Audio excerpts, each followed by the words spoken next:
We are back in the black hole of real estate, and I got some questions about a roof the other day and roof systems. And it seems like a pretty simple concept, and then when we started to peel back the layers of the onion, well, it got a little more complex. So we're going to talk about roof and roof systems today. This is your host, Ron Wysakarski, for the black hole of real estate. Most people, look at a roof because it's up on top of the house. You can see it easily, and it covers it up so like rain and snow and things don't come inside the house. It protects you. And that is the main function of the roof, to protect, what's inside the contents and, have structural integrity so the house doesn't get damaged in big tropical storms and hurricanes and things like that. So it sounds pretty simple. But as we start to talk a little bit more about it, and I am by no means a roofer, so this is going to be the layman's version of it. Maybe we'll bring a roofing expert on one of these days. They can really tell you all the nitty gritty about it. But for me, most of the roofs that we see are shingle. And architectural shingles are very, very common. They say it's a 30-year shingle. They say it's a 30-year roof. And that's what we believed to be true. Now, in our area of Florida, we find that they don't always last 30 years. And what you might find is that there's trees above it, the leaves and the sap from the trees get on the roof, and that gets into the shingles, and it removes some of the structural integrity of those shingles, and then the roof goes bad sooner. I'd also say that with wind, that's going to get up underneath a shingle, and over time could cause some damage, and then the rain, especially wind-driven rain, that could also get, find a crack within those shingles. And, once the first layer or a little bit gets compromised, well, it's like when the first little bit of water comes through the dam, not such a big deal. But at some point, the dam bursts, and here comes all the water, and there goes the dam. So with the shingle roof, what we're noticing is between the heat and the wind and the moisture, they're not lasting 30 years, even though the shingle is designed to last 30 years. Now, if you're an insurance company, you're looking at that roof anything over 10 years old, and they're going to say that it might be compromised, or you might need to look at a new roof, which, 10 years compared to 30 years, big difference. But, this is what's going on with the insurance industry. They're saying anything over 10 years old, they're going to really scrutinize and examine, and what they might do is say it's more risky and then up your premium. So there you go with insurance. But the shingle roof, it's going to be over board, so there's plywood up there, and there's probably some sheeting between that, and then they get nailed down to the roof, and that's really what takes place for most systems. Now, every time you put another hole in the roof, like for a satellite dish, or maybe you've got, maybe you thought you're going to decorate up there or put a Christmas decoration, just put a few nails in there. Solar, that's going to put some holes in the roof as well. So that's another thing that you've got to look at is, how many holes are in there, because once you start making holes in a roof, it only takes one hole to get into the wood to start the wood to rot, and then underneath the shingles might look good up top, but then underneath it, the wood is rotting below it. Now, it could also be coming from the soffits, or maybe you've got a ridge vent or some place where water is getting through.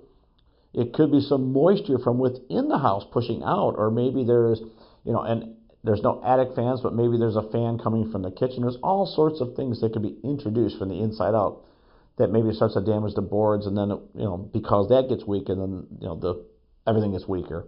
So now I've really taken you through this little circuitous description of a shingle roof. So again, me not being the roofer, what we know is there's a lot of ways that a roof could start to be damaged. Now, we ran into the tile roofs. And boy, these are the lifetime roof type of thing like that, or the 50-year roof, because it's got this, this tile up there. And that seemed to be like it was going to be great forever until, sometimes the tile gets damaged. And if it's a very specific tile, you may not be able to readily find it. So when it's time to replace a broken tile, you've got to go find something that looks, just the same. So you put up, it doesn't look weird, right?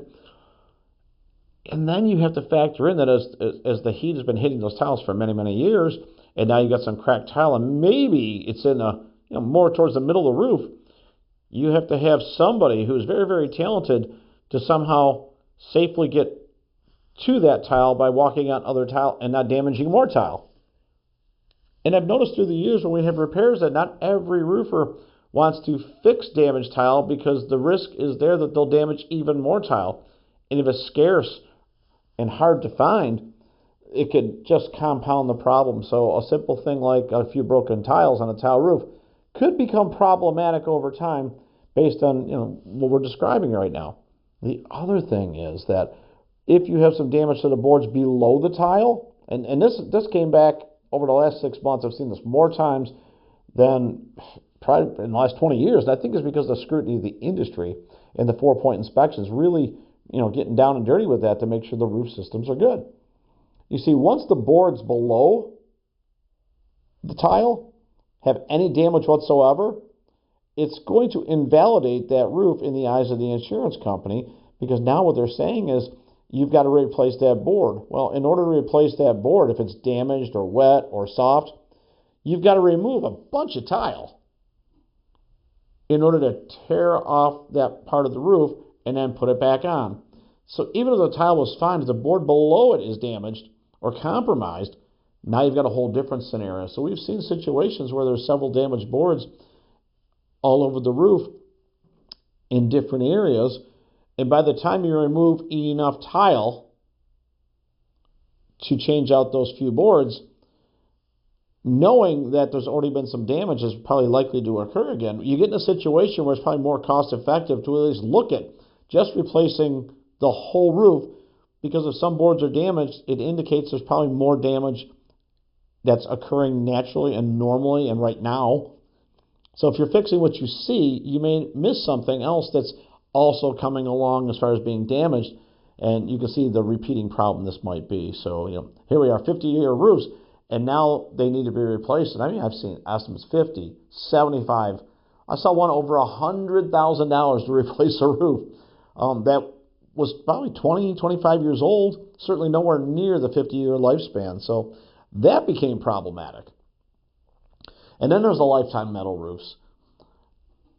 And I'm going to fall right back to what we just said about the tile roof. It's a lifetime metal roof as long as the metal holds up, the rivets hold up, there's no damage from hail, there's no impressions made, or it hasn't had something where it's pierced through the metal and then starts the boards underneath it to get wet and moisture, and they get compromised. And now we're right back in the same thing with the boards underneath it.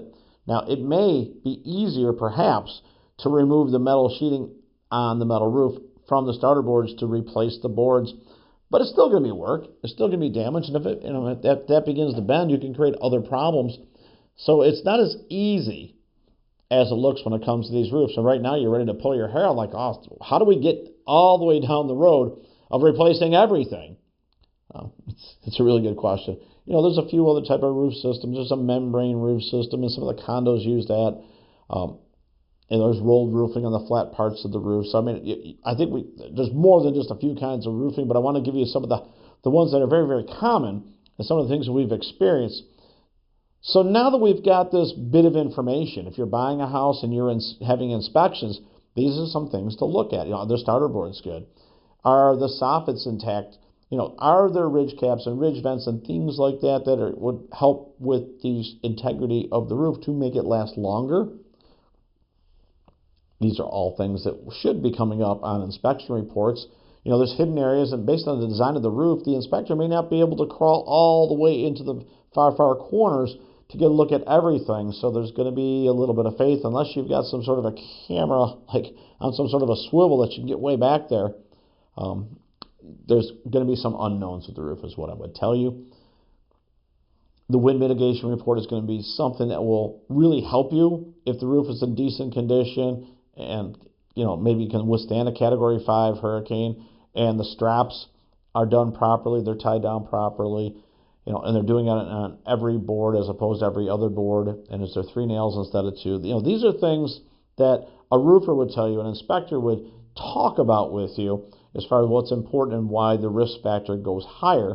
For me, I think I'm very, very content today to just pop some terms out there to you so that you can just begin to understand a little bit more about what goes into the roof systems and what you should be looking for in the types that are readily available and commonly available. But me not being an expert, I'm probably going to park it right there and leave room for a roofing expert to come on the show in the near future to talk even more about it. But for now, that's a talk about roofs, roof systems, and how it's going to make a difference in the home that you're buying or selling, especially when it relates to insurance. This is your host, Ron Wojciechowski, for the Black Hole of Real Estate.